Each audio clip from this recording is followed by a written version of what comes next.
সুপ্রভাত বন্ধুরা, আমি দুর্গাপুর শহরের ছোট্ট একটা গ্রাম থেকে বলছি, শিবানী সরকার। তোমরা কেমন আছো? আশা করি ভালোই আছো। আমিও ভালো আছি। এখন বাজে সকাল 8:30। কলে জল ধরা হয়ে গেছে। যখন কলে জল এসেছিল তখন আমি কাচাকুচিগুলো করে নিয়েছি। একটা কম্বল বাকি ছিল, ওই কম্বলটা, ব্ল্যাঙ্কেটটা পাতলা, ওটা আজকে কেচে নিলাম। মাঝে একটু একটু বৃষ্টি হচ্ছিল, তো তখন অল্প অল্প ঠান্ডা লাগতোর জন্য ওটা আর ওঠানো হয়নি। তো এবারে আজকে কেচে নিলাম। এই মুরগিগুলো দেখছো তো, ওই ছোট বাচ্চা মুরগিগুলোকে এই বড় মুরগিটা ঠোকরে ঠোকরে ওদেরকে একদম লোমগুলো উঠিয়ে দিচ্ছে। তার জন্য ওদেরকে একসঙ্গে রাখতেই পারছি না, শুধু মারছে। বড় মুরগিটা ছোট বাচ্চা মুরগিগুলোকে শুধু ঠোকর মারছে, একদম ছাল উঠিয়ে দিচ্ছে। তো আজকে আমি সমস্ত কাজ করে, ঘরদোর মোছাও আমার হয়ে গেছে, স্নান টান করে চলে এসেছি রান্নাঘরে। এখনও রান্না বসানো হয়নি, তরকারি পাতিগুলো কাটা হচ্ছে। এই এঁচোড়, রিতা দুটো এঁচোড় দিল ছোট ছোট, সেই এঁচোড়টা কেটে নিলাম। আর সেদিন শুভর মা এসেছিল বেড়াতে, শুভর মা একটা এঁচোড় দিয়েছিল। এঁচোড়টা আজকে কাটতে গেছি, দেখি ভেতরটা কেমন একটা পেকে পেকে গেছে। তো তার জন্য ওটা আর কাটলাম না। ওই যে দেখছো না, ওইটা দুফালি করে রেখেছি, ওটা গরুকে টুকরো টুকরো করে দিয়ে দেবো, গরুতে খেয়ে নেবে।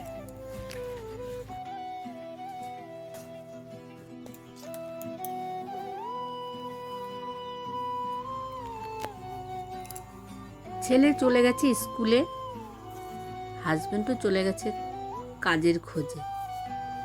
তো আমি সারাদিন সকালে একাই আছি, তো কী আর করবো। এবারে কাজগুলো এক এক করে সেরে নিচ্ছি।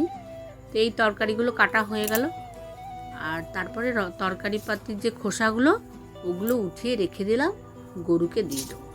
গরু আসবে তখন দিয়ে দেবো। ভাতের মাঠটাও রেখে দিই গরুর জন্য। আর গরুকে যদি না দেওয়া হয় না, দুয়ারের সামনে এসে ভ্যা ভ্যা করতে থাকবে। তো এদিকে মশলাপাতি করবো, ওই ইঁচড় রান্না করবো, তো তার জন্য একটু জিরে টিরে এগুলো বাটতে হবে। আর এদিকে দেখছি কি হলুদটা শেষ হয়ে গেছে, তো হলুদটা কৌটোতে ঢেলে নিচ্ছি, একটু আর্ধেকটা ঢেলে নেবো আর খানিকটা রেখে দেবো। আর এদিকে নুনটাও শেষ হয়ে গেছে, বাড়ন্ত আর কি, তো নুনটাও ঢেলে নেবো। নুন আর হলুদ ঢেলে নিলাম। তো ঘরটা ঝাড় দিলাম, ঝাড় দিয়ে হাতটা ধুয়ে একবারে চলে এসেছি এখানে মশলাগুলো করে নেব।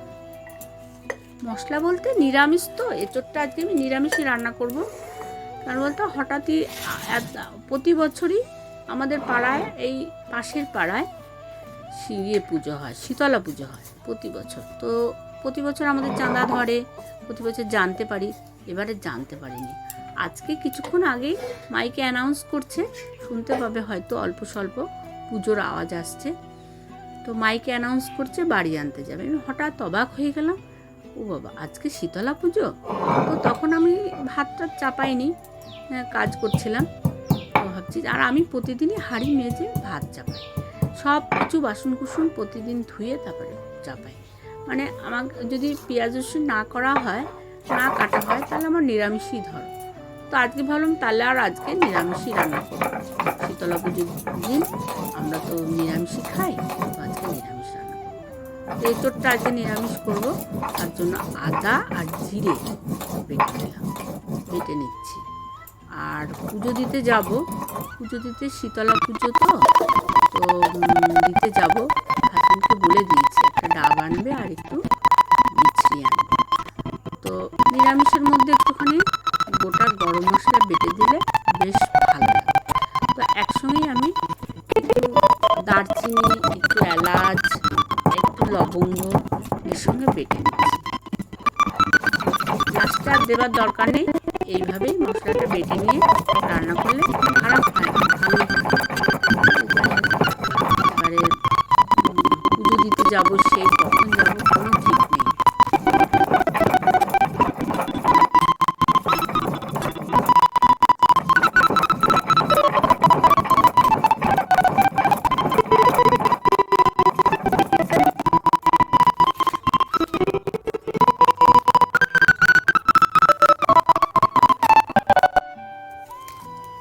এঁচড়গুলো ছোট ছোট করে কেটে নিয়েছি, নিয়ে 2-3 বার ধুয়ে নিলাম, নিয়ে একটুখানি ভাপিয়ে নেব।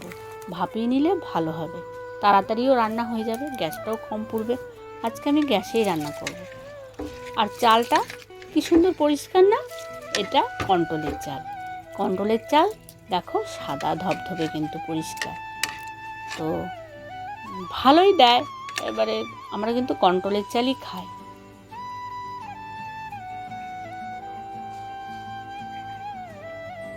তো আম ডাল করব। আম ডালের জন্য দেখি উঠানে আম পড়ে আছে, গাছ থেকেই পড়েছে, এই যে ঝরে ঝরে পড়ছে। কয়েকটা আম কুড়িয়ে নিলাম। আর এদিকে মুরগিগুলোকে একটু খেতে দিতে হবে।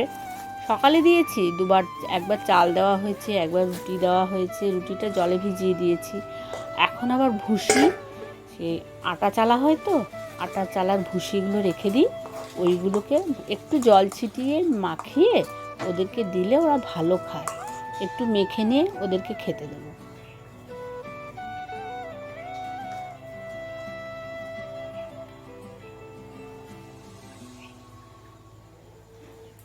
আর বড় মুরগিটার এখন এত হিংসা হয়েছে, যেগুলো খায় না, মানে ওকে আলাদা যদি খেতে দিই তখন খায় না। আর এই যে বাচ্চাগুলোকে আমি খেতে দিচ্ছি, এই পাশেই যদি একটা বাটিতে রাখা হয় ওই খাবারটাই, তাহলে ও খেয়ে নেবে। তা এখন মনে হয় অন্যদিকে ঘুরতে গেছে। আর এদেরকে আমি একটু করে খাবার দিয়ে দিচ্ছি, একটু বাটি রেখেছি, বাটিতে করে খাবার দিয়ে দিচ্ছি। আর একটা বাটিতে মাখাটা দেবো, ভুসি মাখাটা দেবো, আর একটা বাটিতে একটু জল দিয়ে দেবো। তাহলে ওরা খেয়ে নেবে, ঠিক খেয়ে নেবে, ভুসি খাবে আবার জলও খাবে।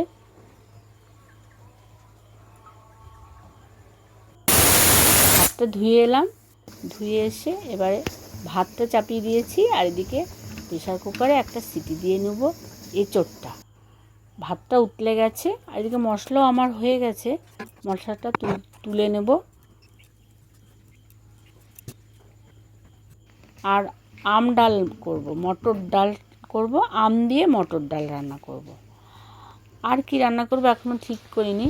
দেখি ভাতটা আমার হয়েই গেছে, এবার ভাতটা উপর দিয়ে দেবো।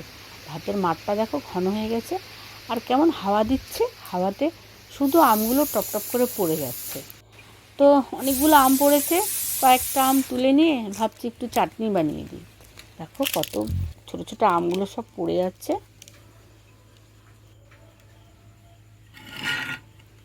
কত আম পড়েছে। এরই মধ্যে থেকে কয়েকটা আম নিয়ে নিলাম, নিয়ে আমের টক বানাবো। আর এদিকে এঁচোড়টা আমার প্রায় হয়ে গেছে, কষিয়ে চাপিয়ে দিয়েছিলাম, টকবক করে ফুটে গেছে, নামিয়ে নিয়েছি। আর যে আমগুলো পেলাম ঝড়ে পড়েছে, আমগুলোও কুটে নিলাম। এবারে খোসাগুলো তুলে ফেলবো।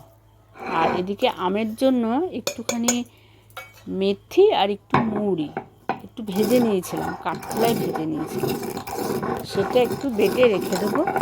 আমের টকটা যখন হয়ে যাবে নামানোর আগে ওই মশলাটা একটু ছড়িয়ে নামিয়ে নেব, তাহলে বেশ আচার আচার গন্ধ লাগে, বেশ সুন্দর লাগে।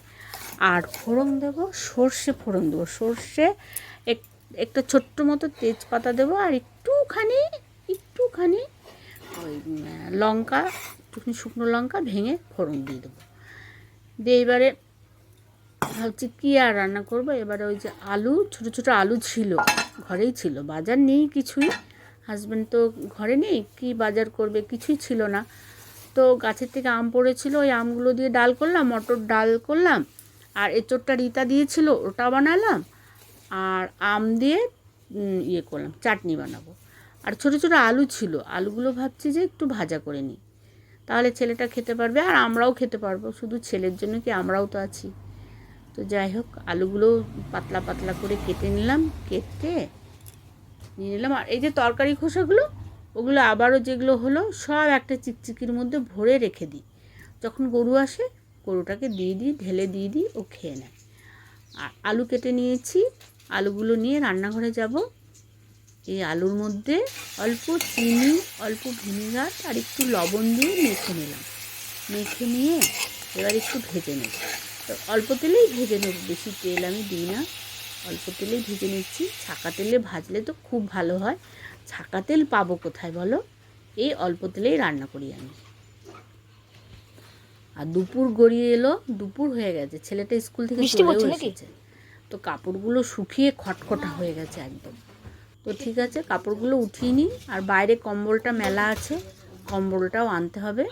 সব কাপড় শুকিয়ে গেছে। আর এই জাঙ্গিয়াটা, ছেলের জাঙ্গিয়াটা একটু একটু ভিজা আছে। আমি বলি থাক, বিকেলে তুলে নেব, এখন থাক, আর একটু শুকাক, একটু পরে তুলে নেব। আর বাইরে কম্বলটা মেলে দিয়েছি, কম্বলটাও শুকিয়ে গেছে, ওটাও তুলে নিয়ে আসি। তুলে নিয়ে এসে রেখে দেবো। এখন ভাঁজ করার সময় নেই। এখন ছেলে স্নান হয়ে গেছে, হাজব্যান্ড তো এখনও আসেনি, 2টো বাজে। এখন ছেলেকে খেতে দেবো। ছেলের খিদে পেয়ে গেছে, ও স্নান করেও নিয়েছে।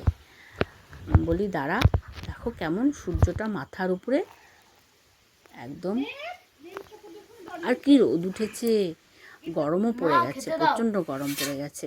যাই দিচ্ছি খেতে, রান্না হয়ে গেছে, দিচ্ছি দাঁড়া। ওটা কি নিয়েছিস? লাস্টে খাবি।